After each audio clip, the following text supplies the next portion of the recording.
Boa tarde, é um prazer estar aqui com vocês. Muito agradecida pelo convite, João Fernando, doutor Mansur, e prazer estar aqui com o Ganem e com o doutor Rui, todas pessoas muito queridas, né? Bom, eu vou estar falando rapidamente com uma visão um pouquinho diferente.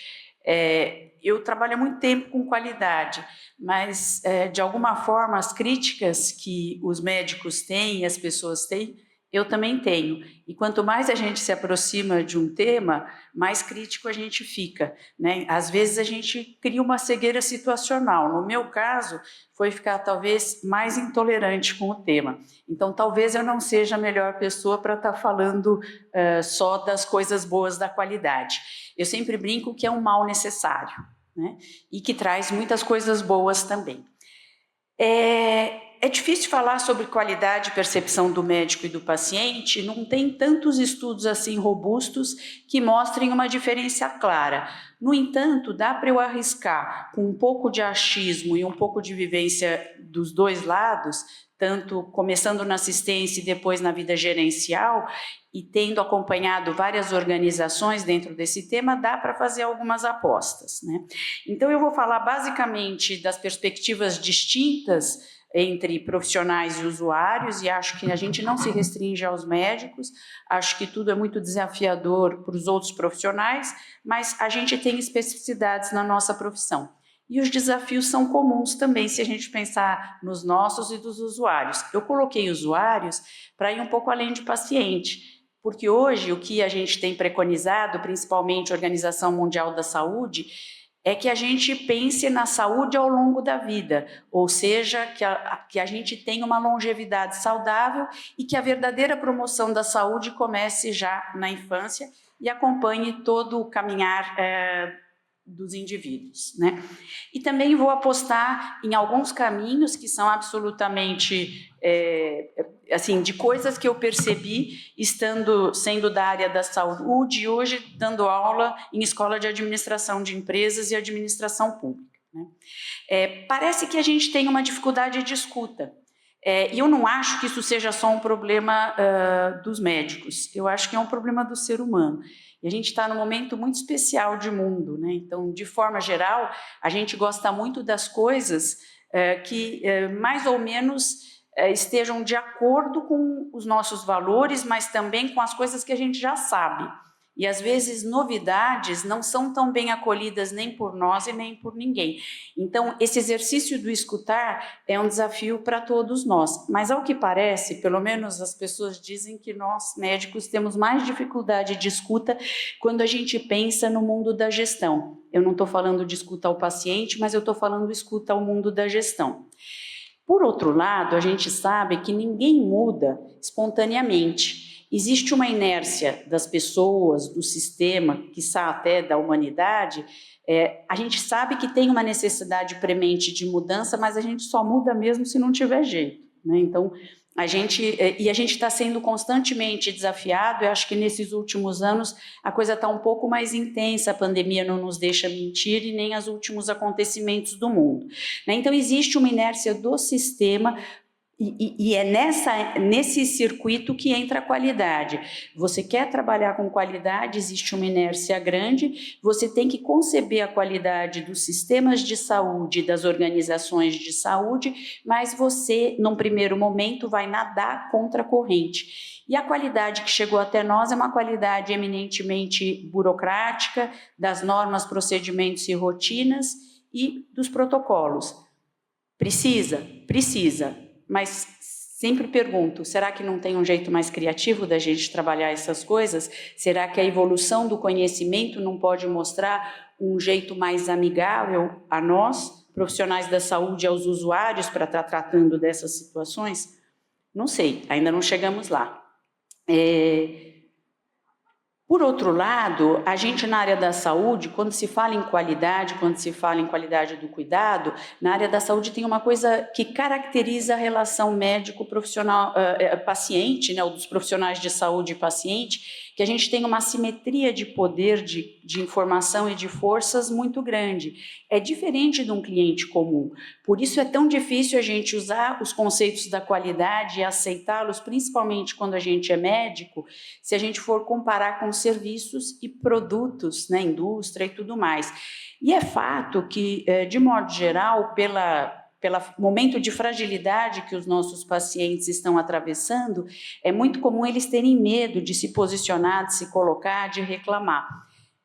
É fato que hoje as pessoas estão um pouco mais corajosas, mas dependendo do grau de vulnerabilidade, de fragilidade, esse medo é mais intenso. Então a gente tem que levar isso em conta nas nossas relações também.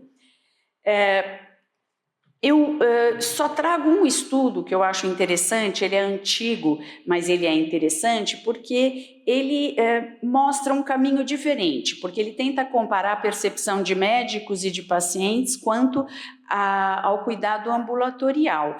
E eles fizeram isso por meio de entrevistas, é um estudo americano, qualitativo, que entrevistou mais de 250 pessoas, um número mais da metade eram pacientes e um número menor profissionais médicos, e eles entrevistando para saber o que era importante numa boa consulta, eles chegaram numa taxonomia de comportamentos da qualidade da consulta.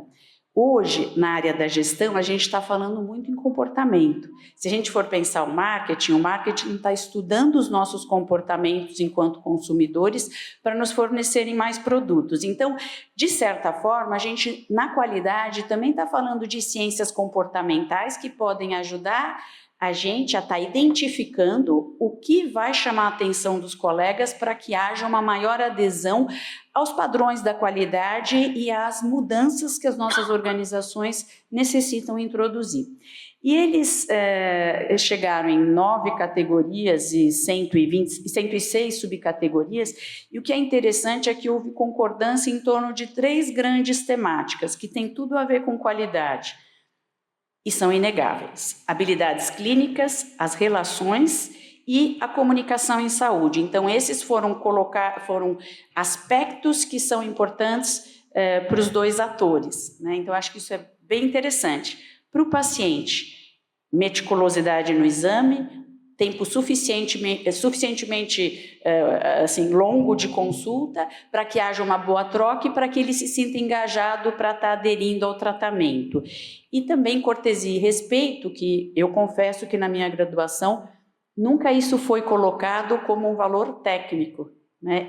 Isso é o que um dos autores da qualidade, dos mais antigos, um pediatra americano, Dona Bidian, que os senhores conhecem, falava: essas são as amenidades do cuidado, aquelas coisas supérfluas que a gente não aprendeu a valorizar, mas que são importantes, e que hoje a tônica é muito em cima da experiência do paciente, da perspectiva do usuário e do que ele valoriza.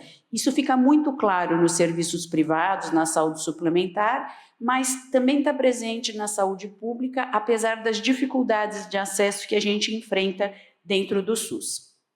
Bem, então eu estou jogando algumas informações para chegar onde eu quero, né?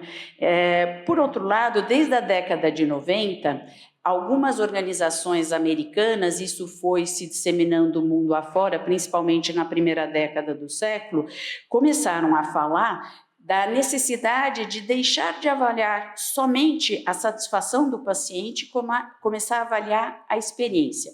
Quer dizer, qual era a percepção do usuário dos serviços de saúde sobre a jornada dele ou sobre aquele episódio de cuidado, mas um pouco mais tangível, algo subjetivo, mas usando questionários que têm o poder, pelo tipo de resposta, usando escala Likert, que permitem eu chegar mais próximo do que de fato aconteceu durante aquela hospitalização.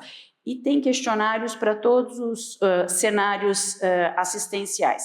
Então, as 8 dimensões que hoje estão presentes em vários outros questionários, inclusive num que chama HFOCUS, que é bastante utilizado em organizações de saúde no Brasil nos últimos 3, 4 anos. Então, ele fala em respeito aos valores, preferências e necessidades dos pacientes, coordenação e integração do cuidado, informação e educação, conforto físico, suporte emocional, alívio do medo e da ansiedade, envolvimento dos familiares e amigos, transição e continuidade do cuidado e acesso à assistência. Difícil a gente discordar que essas dimensões sejam importantes ao longo do cuidado, mas certamente eu posso falar por mim, talvez não fossem as que eu teria escolhido com o meu olhar técnico dessa forma, né? Então, daí a importância da gente ter esses diferentes olhares. Então, esse tipo de questionário já está há bastante tempo sendo utilizado e, mais recentemente, algumas organizações bastante conhecidas elas começaram a falar também nos Patient Reported Outcome Measures, então os PRONs e os PRENs. Então, PRENs são esses da experiência e os Reported Outcomes são os desfechos clínicos que têm sido tão valorizados, que já são de alguma forma utilizados por várias organizações, mas hoje a gente tem uma corrida, principalmente dos hospitais de ponta, para que a gente faça adesão a grandes organizações que comparam esses desfechos clínicos, e isso está mesclado com jornadas, fluxos e também protocolos ou mais guidelines do que qualquer outra coisa. Então, isso está colocado. O que é interessante? Para os dois, até para desfecho clínico, eu converso com o paciente para saber se ele também concorda que aquilo é um desfecho importante. Talvez fique fácil para os senhores na cardiologia, mas em outras especialidades é mais difícil. Eu tive um aluno de mestrado, cirurgião plástico, que estudou desfechos clínicos sob a perspectiva do paciente em cirurgia em abdominoplastia. Barriga de tanquinho era um desfecho clínico desejado, né? Então, coisas que a gente não imaginava, mas que hoje a gente tem que levar em consideração. Então, a gente percebe que, assim, a gente tem que sair do lugar para a gente se colocar no lugar do usuário dos serviços de saúde, né?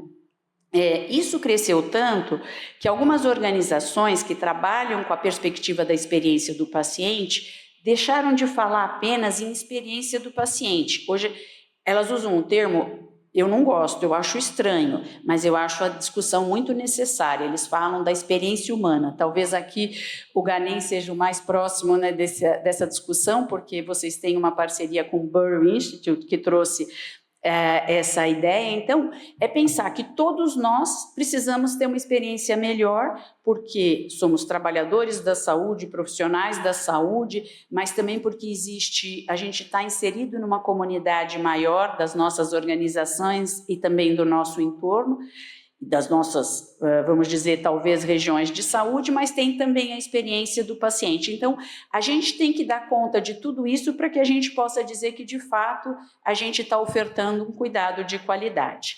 E já tem até umas dicas de como chegar lá, né? Então, tem um roadmap para chegar nessa coisa da Human Experience, que foi um jargão que surgiu durante a pandemia, com o choque dos profissionais de saúde estando o tempo todo confrontados com sofrimento mais do que a média e também em dificuldades bastante grandes. Então, tem alguns pontos que eles estão colocando que eu acho bem interessantes. Eles falam em cuidados dos times de cuidado, e acho que a próxima fala que do GANEM vai falar de governança e depois do Dr. Rui de liderança, então eles trazem essa perspectiva também, mas tem um lado importante que são os modelos de cuidado e operação dos sistemas de saúde e também políticas e aspectos mais sistêmicos que dizem respeito ao ambiente de saúde e ao sistema de saúde. Então, para a gente mudar essa experiência do usuário no cuidado, a gente tem que pensar em todo mundo. Então, não dá para a gente pensar só na percepção do médico e do paciente.